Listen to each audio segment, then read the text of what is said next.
Você já parou para pensar quantas vezes permitiu que alguém cruzasse seus limites, mesmo sentindo aquela pontada incômoda de desrespeito? Quantas vezes você se calou diante de uma piada ácida, de uma crítica velada, de um olhar que te diminuiu? E por que, mesmo sabendo que aquilo te machuca, você repete o ciclo como se estivesse preso a um roteiro invisível? Segundo pesquisas recentes, mais de 60% dos adultos relatam já ter se sentido desrespeitados no trabalho ou em relações pessoais ao menos uma vez por semana. O mais chocante, a maioria não reage. Engole o desconforto, racionaliza, tenta se convencer de que não foi nada demais. Mas, no fundo, cada micro-desrespeito vai corroendo a autoestima, minando a confiança e nos afastando de quem realmente somos. E se eu te dissesse que existe um caminho para blindar sua emoção sem se tornar frio ou insensível, que é possível se tornar inabalável, respeitado e, ao mesmo tempo, manter sua essência? E se, para isso, você precisasse olhar para dentro, encarar suas próprias sombras e aprender com um dos pensadores mais polêmicos da história, Maquiavel? Hoje, vamos mergulhar fundo em estratégias práticas e filosóficas para nunca mais deixar ninguém te desrespeitar. Prepare-se para questionar suas crenças, revisitar suas dores e, principalmente, descobrir o poder de uma blindagem emocional autêntica. Por que aceitamos o desrespeito? O início da vulnerabilidade. Você já se perguntou por que, mesmo adultos, ainda buscamos aprovação como crianças? O desrespeito raramente começa de fora para dentro. Na maioria das vezes, ele se instala silenciosamente, como uma infiltração, a partir de pequenas concessões internas.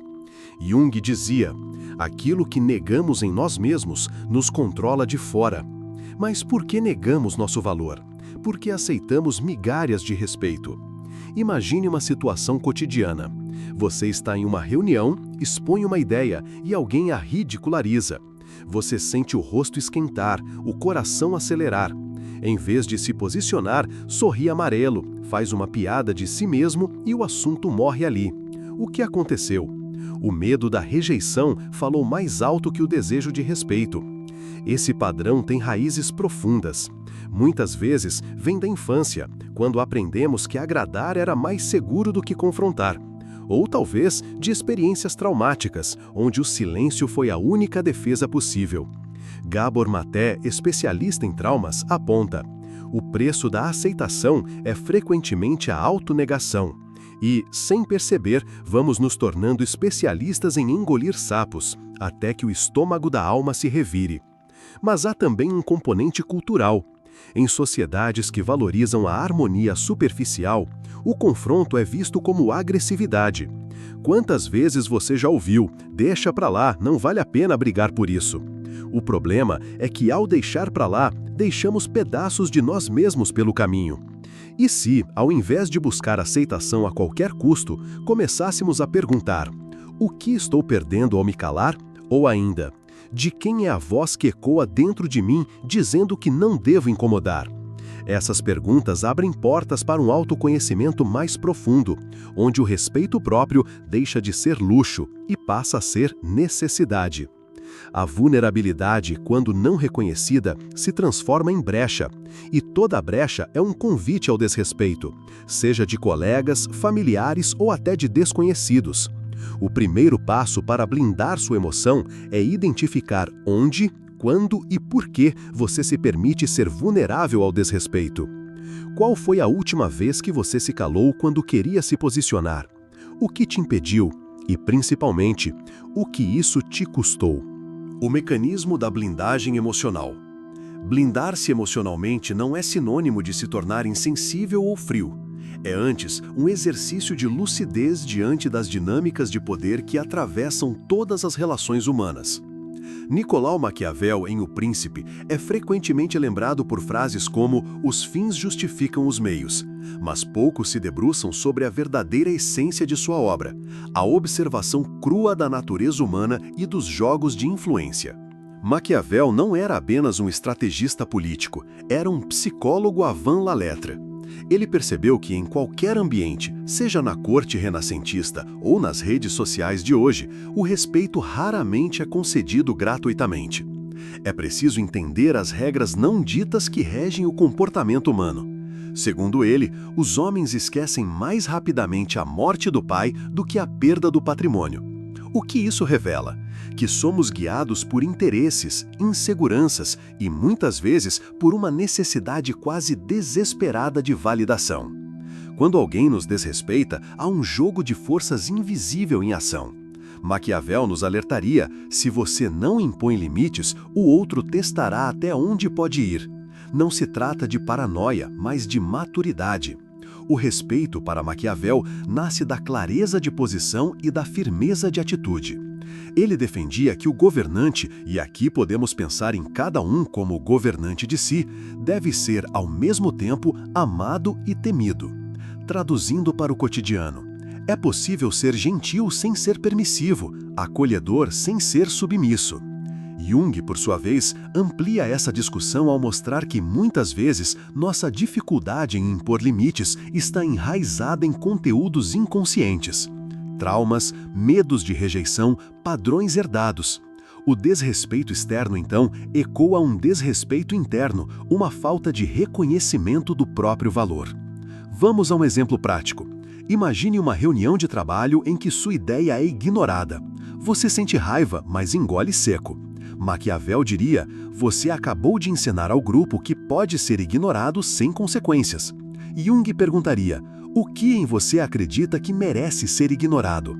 A blindagem emocional, nesse contexto, é agir com serenidade e assertividade para restaurar o equilíbrio, sem ceder ao impulso de atacar ou se retrair.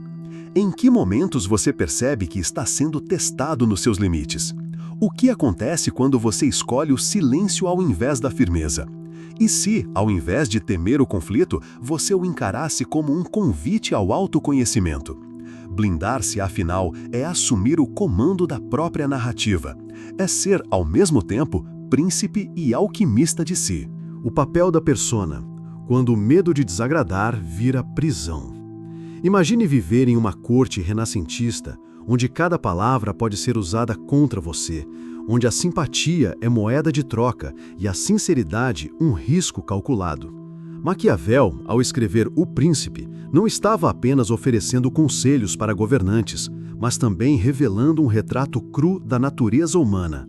Somos, muitas vezes, atores em busca de aprovação, temendo o exílio social mais do que a própria verdade. O medo de desagradar, para Maquiavel, é uma armadilha sutil. Ele observa que o governante que busca ser amado acima de tudo se torna refém dos caprichos alheios, perdendo sua autonomia.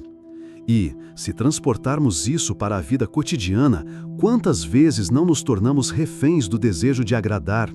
Quantas decisões tomamos, não por convicção, mas pelo receio de sermos rejeitados, criticados ou excluídos? Maquiavel não condena a arte de agradar, mas alerta: a busca cega pela aprovação pode nos transformar em prisioneiros de nossa própria imagem. O preço da aceitação pode ser a perda da autenticidade, da coragem de contrariar, de dizer não quando necessário. Ele sugere que, em certos momentos, é preferível ser temido do que amado, não no sentido literal de inspirar medo, mas de não sacrificar princípios apenas para manter a harmonia superficial. No fundo, Maquiavel nos convida a refletir: até que ponto estamos dispostos a abrir mão de quem somos para evitar o desconforto do conflito? Será que, ao tentar agradar a todos, não acabamos traindo a nós mesmos? E se a verdadeira liberdade estiver justamente em suportar a tensão de desagradar, em assumir a responsabilidade por nossas escolhas, mesmo que isso nos torne impopulares por um tempo? A corte de Maquiavel é um espelho da sociedade moderna. Redes sociais, ambientes de trabalho, grupos de amigos, todos são palcos onde encenamos versões editadas de nós mesmos. Mas, ao contrário do que parece, a coragem de ser autêntico pode ser o maior ato de liderança pessoal. Afinal, como disse Maquiavel, os homens esquecem mais rapidamente a morte do pai do que a perda do patrimônio. O que você está perdendo ao tentar agradar a todos? O jogo das projeções, Maquiavel e as relações humanas. Você já sentiu que, em certos ambientes, precisa vestir uma máscara para sobreviver? Maquiavel, em O Príncipe, nos alerta: o ser humano raramente mostra sua verdadeira face. Em vez disso, projeta no outro aquilo que deseja, teme ou inveja. No jogo social, as relações se tornam um tabuleiro onde cada peça move-se conforme interesses ocultos, expectativas e, muitas vezes, ilusões. Maquiavel não era um defensor da falsidade gratuita, mas um observador atento da natureza humana. Ele percebeu que, para conquistar respeito, influência ou mesmo afeto, frequentemente projetamos no outro qualidades ou defeitos que, na verdade, pertencem a nós mesmos. Por exemplo, ao admirar alguém por sua coragem, talvez estejamos buscando, inconscientemente, a força que sentimos faltar em nós. Ao odiar alguém por sua ambição, será que não estamos rejeitando um desejo próprio que não ousamos assumir? No ambiente de trabalho, amizades ou relacionamentos amorosos, as projeções maquiavélicas são sutis. Podemos elogiar para conquistar, criticar para afastar ou silenciar para manipular. Maquiavel nos lembra que, muitas vezes, o poder não está em quem fala mais alto, mas em quem compreende melhor as motivações ocultas, as próprias e as alheias. Mas qual o risco de viver nesse eterno teatro? O perigo é perder-se no papel, confundindo a máscara com a própria pele.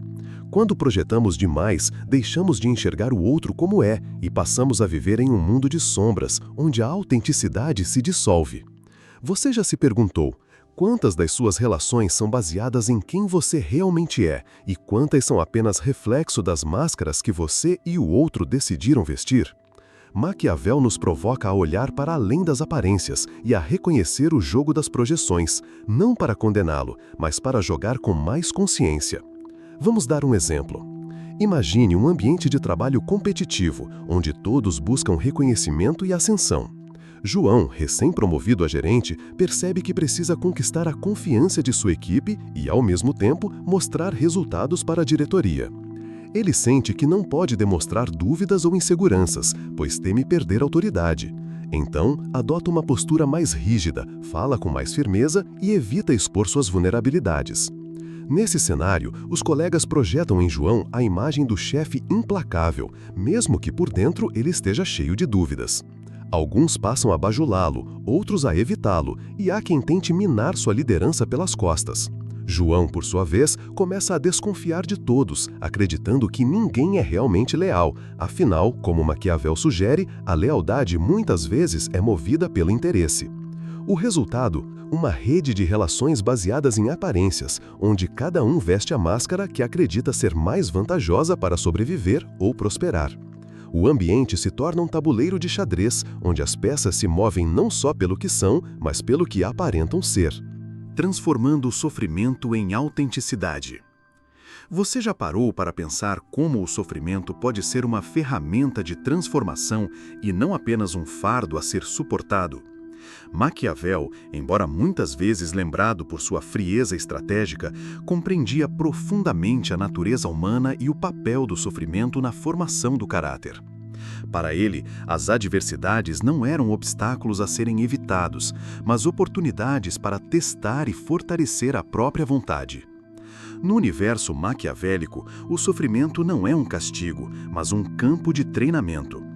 É nas crises que revelamos quem realmente somos, ou, como ele próprio escreveu em O Príncipe, a ocasião faz o homem. Quando a vida nos coloca diante de perdas, traições ou fracassos, temos duas opções: endurecer e vestir novas máscaras ou mergulhar no desconforto e emergir mais autênticos. Pense em uma situação em que você foi injustiçado ou subestimado. O impulso imediato pode ser o de se fechar, criar defesas, tornar-se mais calculista. No entanto, Maquiavel nos provoca a olhar para além da autoproteção. O sofrimento pode ser transmutado em sabedoria e coragem. É nesse processo de alquimia interna, deixamos de ser reféns das circunstâncias e nos tornamos autores da nossa própria história. No cotidiano, isso pode significar transformar uma demissão inesperada em uma chance de reinventar a carreira, ou usar o término de um relacionamento como oportunidade para se conhecer mais profundamente. Não se trata de romantizar a dor, mas de reconhecer seu potencial criativo. Maquiavel sabia que para governar a si mesmo e aos outros era preciso aprender com as próprias quedas e não apenas sobreviver a elas. Em relacionamentos, quantas vezes a dor do abandono nos obriga a olhar para feridas antigas, padrões repetidos ou para a persona, aquela máscara social que usamos para sermos aceitos. Jung nos alerta sobre o perigo de viver apenas pela persona. A persona é aquilo que alguém não é, mas aquilo que todos acham que ele é. O sofrimento, ao despir essa máscara, nos convida a um encontro radical com quem realmente somos, mesmo que isso envolva atravessar o deserto da solidão. E se olharmos para figuras históricas, veremos que muitos dos grandes líderes e pensadores passaram por períodos de profunda crise antes de encontrar sua verdadeira voz. Nelson Mandela, por exemplo, transformou décadas de prisão em maturidade política e compaixão. Viktor Frankl, psiquiatra e sobrevivente de campos de concentração, escreveu: "Quando não podemos mais mudar uma situação, somos desafiados a mudar a nós mesmos." Essa é a essência da alquimia psicológica. Não é o mundo que precisa mudar, mas a forma como nos relacionamos com ele. Qual dor recente você pode transformar em aprendizado ou impulso para uma mudança autêntica? O que está esperando para usar o sofrimento como matéria-prima da sua própria alquimia? O espelho de Maquiavel, praticando a autenticidade no caos do mundo. Ao longo desta jornada, navegamos pelo labirinto do autoconhecimento com Maquiavel como guia, desvendando o lado oculto das relações humanas e o poder transformador do sofrimento. Mas, afinal, o que fazer com tudo isso no cotidiano? Imagine-se diante de um espelho, não um espelho comum, mas um espelho maquiavélico. Ele não mostra apenas sua imagem, mas revela suas intenções, seus jogos de poder invisíveis, suas máscaras e, principalmente, suas contradições. Maquiavel nos ensinou que o mundo é imperfeito e que a virtude está em reconhecer a realidade como ela é, não como gostaríamos que fosse. A autenticidade nesse contexto não é ingenuidade, é coragem para enxergar o próprio lado sombrio, admitir interesses, recalcular rotas e, se preciso, agir estrategicamente. Não se trata de manipular o outro, mas de não ser manipulado pelo próprio auto-engano. Como disse Maquiavel, os homens esquecem mais rapidamente a morte do pai do que a perda do patrimônio. Uma provocação sobre como nossos valores reais nem sempre coincidem com o que declaramos publicamente. No dia a dia, praticar essa alquimia psicológica é transformar ressentimento em aprendizado, inveja em inspiração, medo em prudência. É usar cada desconforto como matéria-prima para se tornar menos previsível, mais íntegro, mais inteiro. Não se trata de eliminar o sofrimento, mas de dar a ele um propósito. Dicas práticas para o caminho. Autoobservação radical. Anote sem filtros suas reações mais viscerais diante dos outros, o que elas revelam sobre seus desejos e inseguranças. Pergunte-se: em que situações você sente necessidade de controlar, manipular ou agradar? O que está tentando evitar ou conquistar? Transforme o incômodo em ação. Sempre que sentir desconforto, em vez de fugir ou culpar, questione: o que posso aprender sobre mim aqui? Busque feedback honesto. Escolha alguém de confiança para apontar pontos cegos. O olhar externo pode ser um catalisador de autotransformação. Lembre-se, a autenticidade não é um destino, mas um processo contínuo de autoquestionamento e adaptação. No fim, a maior virtude não é ser perfeito, mas ser lúcido. E como Maquiavel nos lembra, a lucidez é a única arma confiável em um mundo de aparências e interesses. O autoconhecimento não é um luxo filosófico, é uma necessidade urgente para quem deseja navegar o caos sem perder a própria essência. Se este vídeo provocou em você alguma centelha de reflexão, não deixe essa chama se apagar. Inscreva-se no Refúgio da Alma e faça parte de uma comunidade que busca todos os dias mergulhar além da superfície e encontrar sentido mesmo nas sombras da existência. Compartilhe nos comentários qual foi o ponto que mais te tocou. Que dilema você gostaria de ver explorado aqui? Sua jornada de autoconhecimento pode inspirar outros a também se transformarem. Lembre-se, o refúgio da alma é o seu espaço seguro para questionar, sentir e crescer. Até o próximo mergulho.